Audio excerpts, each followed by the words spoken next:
पुरानी हवेली का रहस्य।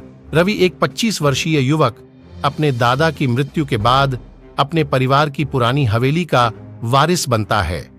यह हवेली गांव के बाहर एक सुनसान इलाके में स्थित है।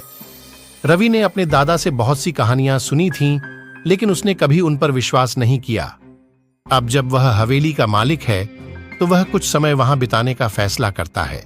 रवि हवेली के बारे में सुनकर उत्साहित था, लेकिन जब उसने पहली बार हवेली में कदम रखा तो उसे एक अजीब सी ठंडक महसूस हुई। हवेली बहुत ही पुरानी और खंडहर जैसी थी। दीवारों पर लगी पुरानी तस्वीरें, टूटी फर्शियां और बंद खिड़कियां, सब कुछ डरावना महसूस होता था। पहली रात रवि को नींद नहीं आ रही थी।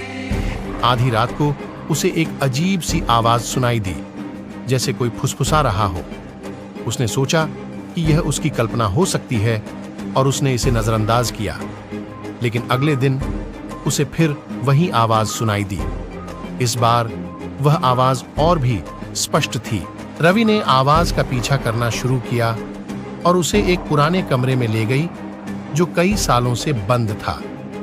जब उसने दरवाजा खोला तो उसे वहां एक पुरानी डायरी मिली। डायरी उसके दादा की थी और उसमें हवेली के रहस्यों के बारे में लिखा था। डायरी के पन्नों को पढ़ते हुए रवि को पता चला कि उसके दादा ने हवेली में एक पुराने खजाने को छुपाया था, लेकिन खजाना ढूंढने के दौरान उन्होंने एक बुरी आत्मा को जगा दिया था जो अब हवेली में वास करती है।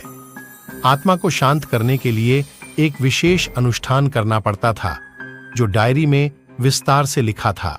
रवि ने अनुष्ठान करने का फैसला किया, लेकिन उसे पता नहीं था कि आत्मा अब भी हवेली में है और उसे हर कदम पर रोकने की कोशिश करेगी। रवि ने अनुष्ठान की सभी तैयारियां की और एक रात अनुष्ठान करना शुरू किया। जैसे जैसे अनुष्ठान आगे बढ़ता गया, हवेली में अजीब घटनाएं होने लगीं। दरवाजे अपने आप बंद हो रहे थे, खिड़कियां खुद ब खुद खुल रही थीं और दीवारों से खून बहने लगा था। आखिरकार बहुत संघर्ष के बाद रवि ने अनुष्ठान पूरा किया और आत्मा को शांत किया। लेकिन वह जानता था कि हवेली में अब भी कुछ रहस्य बाकी हैं और उन रहस्यों को जानने के लिए उसे और गहराई में जाना होगा।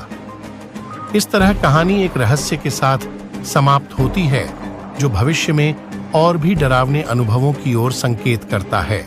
रवि ने हवेली से दूर जाने का फैसला किया, लेकिन वह जानता था कि वह जल्द ही वापस आएगा, क्योंकि हवेली का रहस्य अब भी अनसुलझा था और उसे अपनी विरासत को पूरी तरह से समझना था।